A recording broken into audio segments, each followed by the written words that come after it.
Y gracias, Valeria, por invitarme, gracias también a tu equipo por tener bueno, primero, en primer lugar, este magnífico escenario en el cual pues, me siento muy honrado de participar y todo muy bien organizado, por cierto. Bien, lo primero, antes de empezar, sí me gustaría también además felicitarte por sacar un concepto y una palabra tan hermoso, que a mí es una de mis favoritas, que es aletheia, de la que has estado hablando. Y además voy a contar ya que has hablado de ello, os voy a contar una anécdota sobre aletheia. Aletheia la etimología de aletheia es el origen de la palabra de un nombre muy común actualmente, que es Alicia. Alicia viene de aletheia, es decir, el desocultamiento, que es una palabra griega muy antigua, que recuperó, además, Martin Heidegger en el siglo XX para el desocultamiento de la realidad. La verdad está oculta y hay que desocultarla, como bien has contado. Curiosamente, conoceréis a Lewis Carroll, probablemente. Todos conocen, habrán leído, habrán oído hablar, habrán visto Alicia en el País de las Maravillas, ¿no? Sí. Pues Alicia en el País de las Maravillas va exactamente de lo que has hablado. Es decir, Lewis Carroll, que es el autor de Alicia en el País de las Maravillas, era un lógico matemático, aparte de escritor, un magnífico escritor. Y justamente lo que él quería hacer, Alicia, él de hecho tiene un libro que trata sobre las paradojas, sobre la lógica de las paradojas, un libro serio, o sea, académico. Lo que pasa es que luego escribió Alicia en el País de las Maravillas, que Alicia es la verdad, ¿no? La verdad desocultada en el País de las Maravillas. ¿Qué significa en el País de las Maravillas? ¿Qué es lo que pasa en la historia? Paradojas. Alicia en el País de las Paradojas. Porque decía Lewis Carroll que, que las paradojas es donde, de hecho esto es una cosa que también decía Nietzsche, en las paradojas es probablemente donde está la verdad, es decir, donde podemos ir buscando lo raro, ¿no? Aquellas paradojas extrañas. Tú has dicho antes una frase, la aletheia como explicación de la... Es que me lo he apuntado y no me acuerdo. La verdad oculta, pero luego de la confrontación, no, de las... De la verdad que la segunda definición que has dado. De la discordia. La discordia es algo como las paradojas, algo que está en discordia, que está enfrentado, efectivamente. Por eso me lo he apuntado, porque me ha parecido muy oportuno. Entonces, está lleno de paradojas el libro de Lewis Carroll, ¿no? Es buscar la verdad en el mundo de las paradojas de la vida. Entonces, me quería sacar un poco la anécdota muy relacionada con... Entonces ahí se ve perfectamente lo que quiere decir aletheia, como bien has explicado, ¿no? Bueno, bien. Voy a empezar ya con mi presentación, que es algo que he venido sobre todo. Bueno, yo soy profesor en la Universidad Rey Juan Carlos de Madrid. Además soy director científico de Global Knowledge Academics, ya llevamos varios años llevando a cabo, creando comunidades de conocimiento en varias áreas de conocimiento. Llevamos colaborando con Valeria y con ODAE desde hace ya algunos años y yo creo que ya es el momento, digamos, de dar un paso más. Con lo cual, ahora al final daré una propuesta concreta que quizás se pueda engarzar con algunas de las cuestiones que hemos estado hablando antes durante el desayuno con el profesor Dr. Fersen. Bien, voy a empezar a explicar un poco lo que hacemos. Organizamos congresos como el de París. Antes de enseñar esto, voy a enseñar otra cosa. Perdón, aquí ¿se puede poner internet? ¿Puedo poner una presentación? Sí. Voy a poner una presentación para que ustedes vean más o menos a qué se va a parecer el Congreso de París. Y más o menos es exactamente lo que hacemos. Entonces es un vídeo de 2 minutos, muy cortito.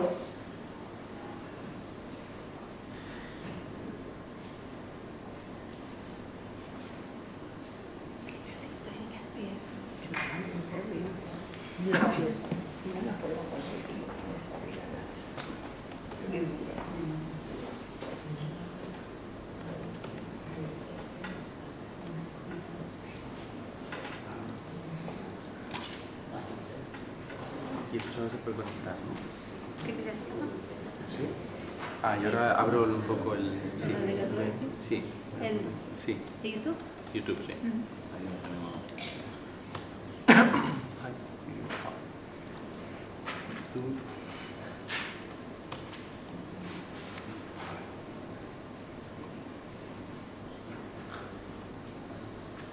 se lo tenía que haber preparado antes. Ahora Mis disculpas. Ahora. Solo internet es un poquito lento.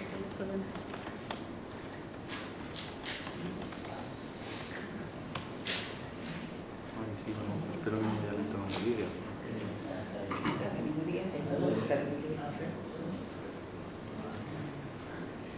Significa la sabiduría. Y esto hay que conectarlo, ¿no? ¿Está conectado? Yo lo paso para allá. ¿Esta cuál es? Es este. Me encanta. Sí. Dale a stop si quieres. Ahora voy a estar Dale aquí. stop. Yo pongo la otra pantalla. Ah, vale, perfecto. Ah, genial. Sí, ya le puedes dar a play. ¿Tiene sonido? Sí.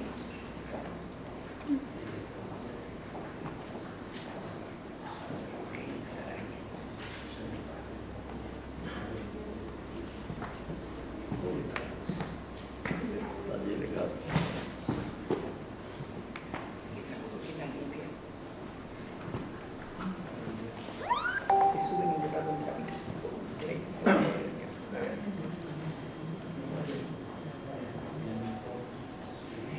Ahora empieza el sonido ya.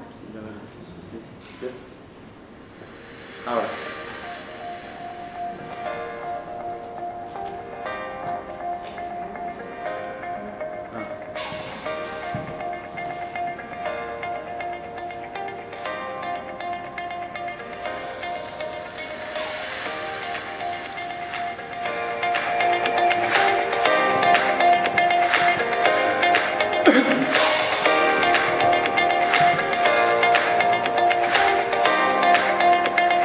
Visual Culture Conference unites all kinds of topics that are related to visual culture, and museums are just that. That's what we present, culture in a visual manner. So it's an opportunity to be able to exchange with peers that have different topics and different specialty, because you're always inspired not only by your own field, but by others that are related to. So it's wonderful to be here and be part of this group at Visual Culture.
Bien, este es el último congreso que hemos hecho en Roma. Hacemos congresos en todos los lugares, sí, ya podemos quitarlo. En varios lugares del mundo, son congresos itinerantes en diferentes áreas de conocimiento. Uno de ellos es cultura visual. Dentro de una semana será en París, el de educación, que el año pasado fue en Milán, anteriormente en Nueva York, en Grecia, en diversos lugares. Además de los congresos, tenemos varias revistas. Tenemos un pool de revistas en español y portugués, y ahora estamos creando también en inglés, de los cuales tenemos una colección de 4 revistas de educación. Y ahí es donde estamos viendo cómo colaboramos con ODAE para difundir las revistas y ser un poco la plataforma también que ponemos a disposición de la organización a la que pertenecen todos ustedes. Y luego les diré ya alguna pauta sobre algunas ideas que tengo para poder desarrollar junto con la organización ODAE. Estas son las revistas, algunas de ellas, como pueden ver, son comités científicos, todas ellas tienen comités científicos y editoriales de diversos lugares, son muy internacionales, es decir, no están ligadas a una universidad en concreto y por lo tanto no son endogámicas, básicamente queremos premiar el mérito. Esto es lo que queremos hacer. Además tenemos una colección de libros en diversas áreas de conocimiento. Aquí están algunos de los que hemos publicado de educación. Los artículos que recibimos en el Congreso se publican en forma de libro, hacemos una primera revisión. El que hace la revisión generalmente son editores asociados, editores invitados, personas que vienen al Congreso, que consideramos de calidad, de alta calidad, como para invitarles o aceptar su propuesta, su solicitud para convertirse en editores de algunos de los libros que surgen como consecuencia del Congreso, los artículos que nos llegan al Congreso. Por lo general, basta que el artículo esté bien escrito y que sea útil para que sea publicado. Es decir, si el formato no es el adecuado, obviamente le pedimos al autor que por favor reenvíe su propuesta, porque no publicamos artículos que estén mal de formato, que estén redactados de manera deficiente. Dicho esto, si el artículo está bien, se publica. Y dentro de los que se publican, generalmente en los libros, el comité científico selecciona los mejores. Y aquellos que son los mejores, dentro de los que se publican en las revistas, ¿vale? Y se hace una evaluación por pares, de tal forma que nos aseguramos que aquello que se publica es de un altísimo nivel. O sea, nuestro objetivo es convertir en las revistas en auténticas referencias mundiales, sobre todo las de educación, ¿vale? Que además son las más potentes. Entonces, las de educación las queremos colocar en los más altos estándares. Este es nuestro clarísimo objetivo, y por eso para nosotros lo que se publica en las revistas es innegociable, tiene que ser de altísima calidad. Y por eso nos aseguramos de que lo es. Dicho esto, ya les he hecho una breve introducción. Yo estaré por aquí varios días. Ahora, si quieren, más tarde, cuando termine mi intervención, me pueden hacer cualquier tipo de pregunta al respecto. Voy a hacer un alto. Creo que era esta diapositiva, a veces no se acuerdan si esta era la última. Voy a hacer un alto, y como me había comentado Valeria, que hablara un poco del proyecto, de qué maneras podíamos crecer juntos. Pero tampoco sabía digamos, hablar sobre las revistas y los congresos me parecía un poco demasiado de organización Digo, bueno, voy a hablar un poco de algún tema de reflexión que a mí me interese y que pueda interesar, más académico, digamos, ¿no? Yo no soy educador ni soy maestro, soy filósofo, físico, de origen soy un físico teórico, me doctoré en filosofía de la ciencia, para no perder lo de la filosofía, no perder la ciencia, ¿no? Con lo cual soy muy especialista en filosofía y tecnología, de ahí mis referencias continuas a internet, etc. Y de las que voy a hablar ahora, En cualquier caso, de lo que voy a hablar ahora se circunscribe en un proyecto más amplio en el que estoy trabajando, pero obviamente dentro de ese proyecto amplio, pues trato o lo que voy a presentar aquí es lo que está más cercano al tema de la educación. Bueno, esto es ya sabía yo que no era la última diapositiva. Bien. No recuerdo, comentaste antes alguna historia sobre el origen de los conceptos, que podría ser interesante a veces saber el origen de los conceptos, ¿no? Estaba hablando constantemente de ello. ¿Qué tiene que ver? Tengo aquí rey de Francia muerto en la guillotina. ¿Qué tendrá esto que ver con la educación? Pues mucho, mucho. Alguno a lo mejor lo sabe. La escolarización y la educación no son lo mismo. La escolarización tal y como la conocemos hoy en día comenzó en el siglo XIX, exactamente más o menos 1817, como consecuencia a un rey guillotinado. La Revolución Francesa comenzó en 1789, en 1793 guillotinan al rey de Francia, como pueden ver allí. Y claro, un rey guillotinado, esto no era normal. Había pasado una vez nada más en Inglaterra, murió también en la época de Cromwell, guillotinaron a un rey. Lo que pasa es que no cundió el ejemplo por toda Europa, pero la Revolución Francesa sí cundió empezó a cundir el ejemplo. Entonces todos los reyes estaban preocupados, ¿y si nos pasa a nosotros lo que está pasando en Francia? Y entonces el país antecesor de hecho a Austria-Hungría, y probablemente el más importante militarmente de Europa, era Prusia. Entonces ahora les voy a contar una historia que parece increíble, pero que es verdad, que es que el origen de la escolarización es militar. Sorprendente.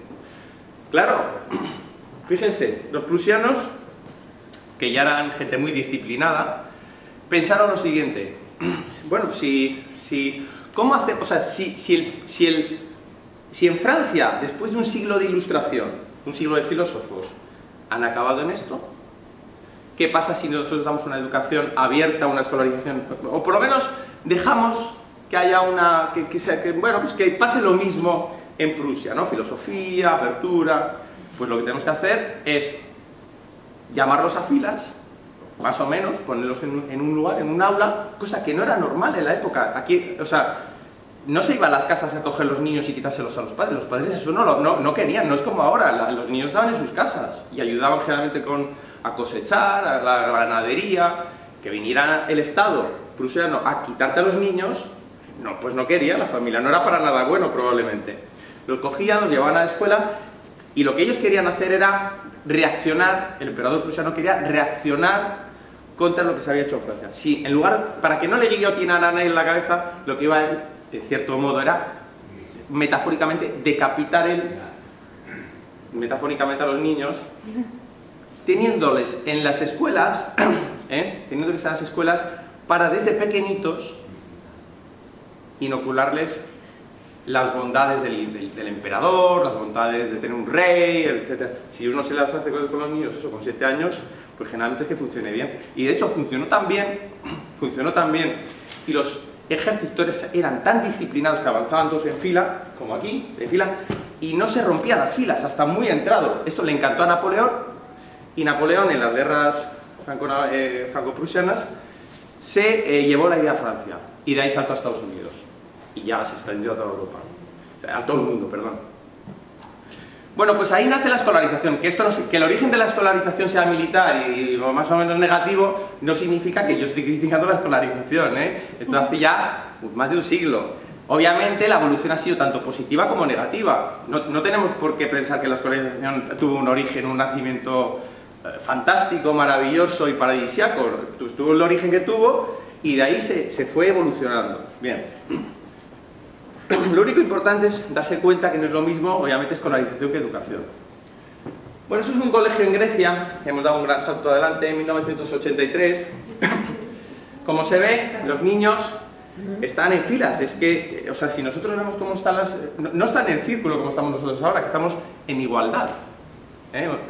La mesa del rey Arturo, en círculo, todos son caballeros del mismo, todos están en igualdad con todos, son caballeros, nadie está, salvo si hubiera un rey, claro. Generalmente los niños uniformados, aquí hay una imagen, todos uniformados de la misma manera, como si estuvieran en fila, ¿no? Bueno, están aquí los niños todos escribiendo, cada uno en su el profesor obviamente subido a una tarima, generalmente como un general, ¿no? En su caballo. Aquí está Sofía pensando, ¿no? He elegido Grecia, por cierto, por ser la cuna del conocimiento de la Grecia antigua, ¿no? Sofía, como se sabe, además es conocimiento o sabiduría. Sofía está pensando en algo. Y entonces Sofía se da vuelta y habla con la compañera y dice: silencio, Sofía, le dice el profesor a la profesora, a tu tarea. O si no, te castigaré como a Juan, ¿no? Antiguamente. Todo esto son elementos disciplinarios, o sea, es pura disciplina. Esto ya no se hace hoy en día. Yo no soy experto en educación, ustedes saben mucho más que yo y podemos... a mí me interesa la parte más filosófica del asunto y sobre todo la parte que tiene que ver con cuestiones mentales, es decir, o bien de manipulación mental o bien de libertad mental. A mí lo que me interesa, yo creo en la libertad de las personas, no el libertinaje, cuidado, pero la libertad de las personas, es decir, pues bueno, pues que hasta cierto punto tenemos que ser libres, ¿no? O por lo menos que el Estado, ¿no? Y estoy pensando en el Estado comunista, etcétera, no nos obliga a hacer lo que no, ¿vale? como no tengo mucho tiempo, tampoco me voy a extender mucho en ello. Esto es una escuela en Estados Unidos, en 1950, para que vean un poco lo que pasaba, digamos, desde antiguo. En esa época estábamos en plena Guerra Fría y los niños, bueno, pues había, digamos, temor por parte de ambas grandes potencias, tanto la Unión Soviética como los Estados Unidos de América, de una confrontación nuclear. Entonces los niños les decían, esto es sacado de un vídeo, y el vídeo está en YouTube, usted pone bomb drills o simulacro guerra nuclear colegios y encuentran vídeos de estos. Aquí en la URSS, en los años 60, y estos son los simulacros que se hacían de un ataque nuclear. No sé si alguno lo ha visto esto. Podría poner el vídeo, pero es que, bueno, son 5 minutos y prefiero, pero lo pueden buscar.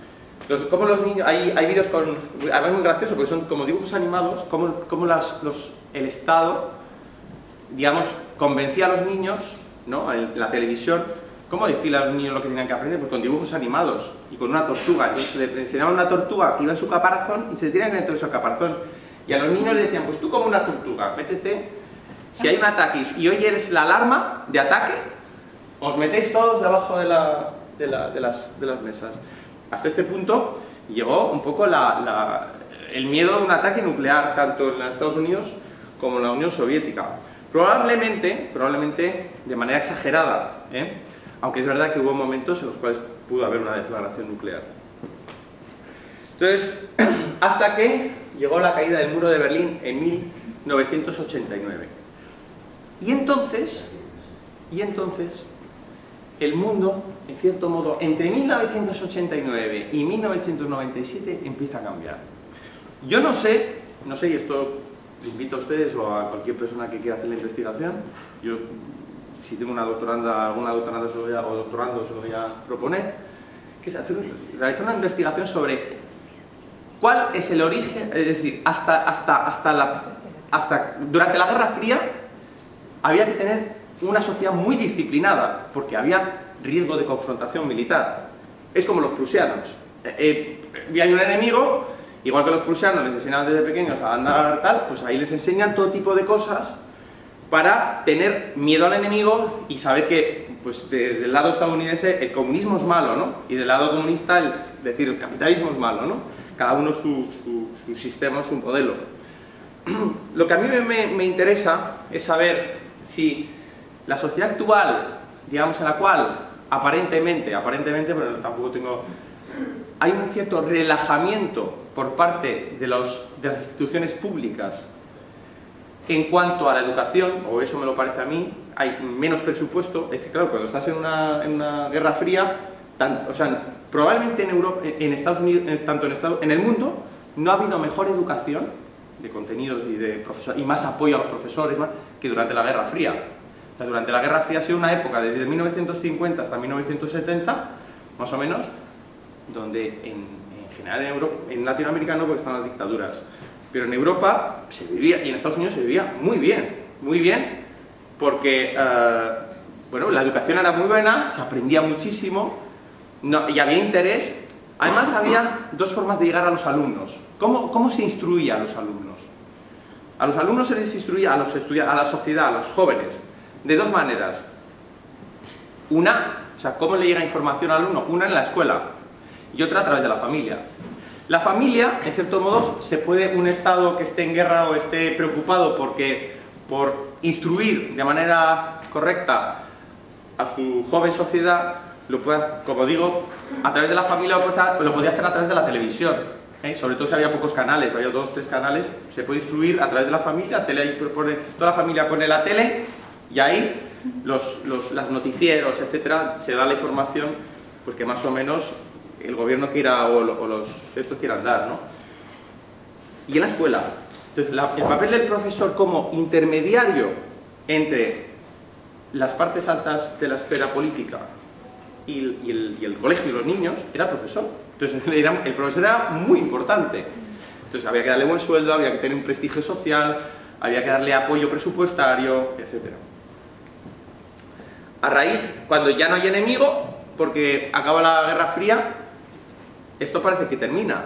Yo no sé si termina en parte por esto, si termina en parte porque irrumpe Internet, o si es una combinación de ambas cosas y alguna cosa más que desconozca.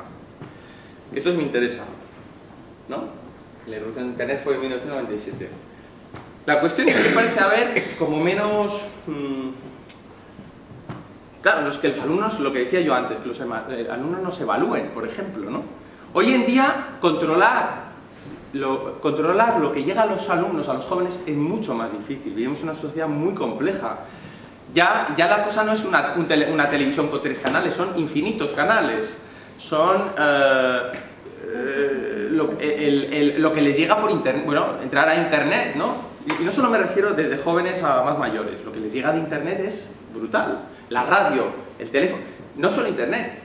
Hoy en día llamar a un amigo es virtualmente gratuito. Yo en la época cuando era joven, llamar a mí mis papás me echaban la bronca, como decimos en España, no estés tanto tiempo al teléfono. Hoy en día, pues que hable lo que quiera, porque total no cuesta nada mandarse mensajes, WhatsApp, imágenes.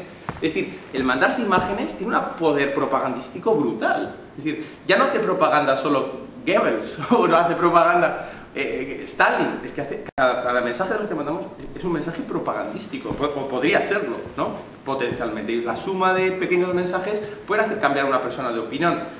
Ya el profesor tiene menos, y la familia, los padres tienen menos fuerza y por desgracia a veces menos autoridad para poder convencer a los alumnos o a los hijos. Y yo creo que menos claro, y la pregunta es, ¿tienen menos autoridad solo por una cuestión de cambio tecnológico? ¿O tienen menos autoridad únicamente o también por un cambio estratégico político? Es decir, de geopolítica. Como ya la Unión Soviética ya no es un peligro, bueno, pues y además a los niños les llega información por otros canales, por internet, la figura del profesor, que es el que les transmite la información, ya no es tan fundamental para el poder político, o el poder el que sea, ¿no? Ya no es tan importante desde este punto de vista. Entonces lo que hay que controlar son los otros medios, las otras fuentes por las que le llega la información. Bien, para no acabar, obviamente, siempre queda un buen final, porque además lo tiene. ¿Cómo reaccionar a esta, digamos, creo yo, que es un menor interés, tal vez, estatal, por dar autoridad o apoyar, ¿no? Presupuestariamente o con prestigio la figura del profesor? Pues yo creo que la figura del profesor, como pueden ver aquí, si antes era una figura central de la que partía cualquier tipo de información, ahora es más así, ¿verdad? Donde los alumnos pueden hablarse unos con otros, donde a veces un alumno puede hacer más caso a otro alumno que al profesor o al padre o a la madre Pues yo creo que es importante que el profesor lo que tiene que hacer es cambiar su esquema. O sea, tiene que ser más un facilitador, ¿no? Más que enseñar a buscar información correcta, más que un divulgador, o de habilidades, más que de contenidos, ¿no? Porque los contenidos están en internet, los contenidos, lo que hay que saber es qué contenido es bueno y qué contenido es malo, qué contenido es útil o es mentira, o es una propaganda, o es una falacia, etc. Bueno, ¿cómo se relaciona todo esto con la propuesta que yo quería lanzar aquí? Pues en un mundo en el cual, digamos, el proyecto de ODAE, voy a recuperar el proyecto de ODAE. El proyecto de ODAE todos ustedes están en diferentes países, ¿no?